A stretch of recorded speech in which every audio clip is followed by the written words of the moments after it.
На нашата планета има много неща, които не ни харесват. Има войни, недоимък, болести, страдания. И много често хората се питат: как можем да променим света? Как да изкореним лошите неща и да направим Земята едно по-добро място за живеене? През вековете много хора са изказвали своите възгледи по темата. Най-въодушевляващият цитат, който съм чела по темата, е на Махатма Ганди, който гласи: бъди промяната, която искаш да видиш в света. Това означава, че ти трябва да бъдеш жив пример за тази промяна. Че тази промяна трябва да е вградена в поведението ти. И ако искаш да промениш света около себе си, е нужно първо да започнеш от теб самия. Това е чудесен съвет, защото ни учи да не чакаме пасивно някой или нещо извън нас да се промени, а да вземем съдбата в собствените си ръце и да започнем промяната от самите нас. Отвътре навън. Башар дава още повече информация относно тази концепция и я отнася на едно доста по-високо ниво. Като казва: ти никога не променяш света, в който живееш. Ти променяш себе си и се прехвърляш на друга, вече съществуваща версия на Земята, която отразява направената от теб промяна. Нека повторя, защото това е много важно. Ти никога не променяш света, в който живееш.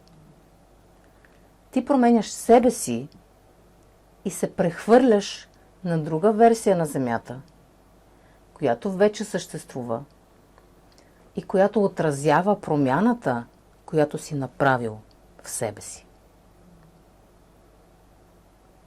Нека се гмурнем още по-дълбоко в тази идея, за да мога да я обясня по-обстойно.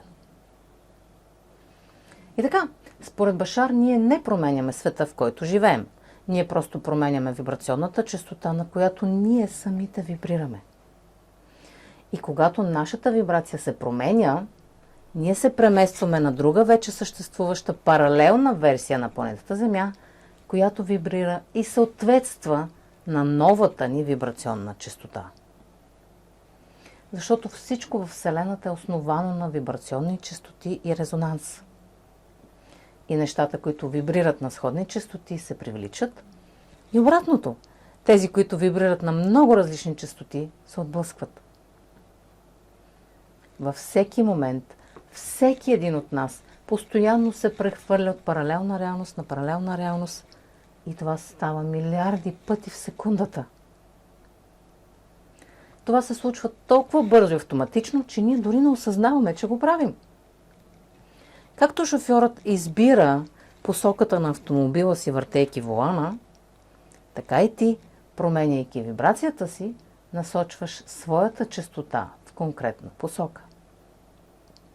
По този начин ти създаваш и поемаш по едно ново разклонение в твоя жизнен път, което представлява една нова паралелна реалност, на която можеш да се преместиш.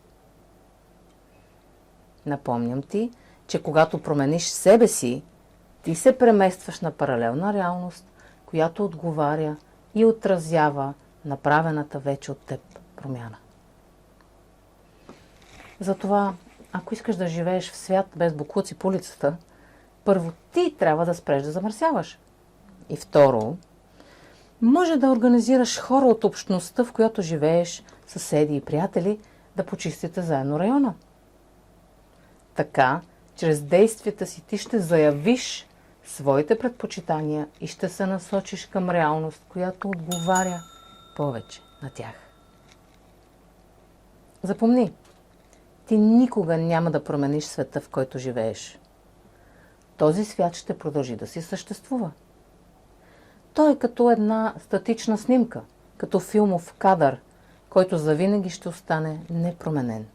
Во веки веков. И в него ще живеят индивиди, които продължават да вибрират на тази конкретна вибрационна честота. Ти никога няма да можеш да промениш тези хора. колкото и да ти се иска, колкото и да се опитваш. Когато променяш себе си обаче, ти се преместваш в един нов свят, в една нова паралелна реалност, където подобрени версии на тези хора може би вече съществуват. Или пък може би не. И да речем, ако някой човек, който познаваш, изведнъж изчезна от живота ти и изгубиш връзка с него, това може да означава, че ти си се преместил в паралелна реалност, в която той няма своя версия. Ако променяйки вибрацията си след време се срещнете пак, това означава, че в този момент вашите вибрации вибрират на едно и също ниво в резонанс. Разбери, че е много вероятно доста хора, които познаваш, да изчезнат просто е така от реалността ти, както и ти от тяхната. Точно заради това, което казах преди малко. И това е окей да е така. Защото всеки разполага с силата да реши за себе си в каква реалност иска да живее. Например, ако искаш да живееш в свят без войни, моля те, не дей да водиш война за мир. Не дей да скандираш на митинги и да обиждаш хората, които не са съгласни с теб. Защото борейки се срещу нещо, ти му придаваш още повече енергия. Храниш го и го правиш все по-голямо и по-силно в твоята реалност. Защото накъдето е насочен фокусът ти, натам тече енергията ти. А енергията твори светове. Вместо това, повиши вибрацията си и се настрой на честотата на любовта и мира. Почувствай ги в себе си. Живей ги. Прилагай тази вибрация на любов в живота си всеки ден. Нека е в думите и делата ти. И когато правиш това, ден след ден, ти ще се озовеш в реалност, в която хората на Земята вече живеят в мир и сътрудничество помежду си.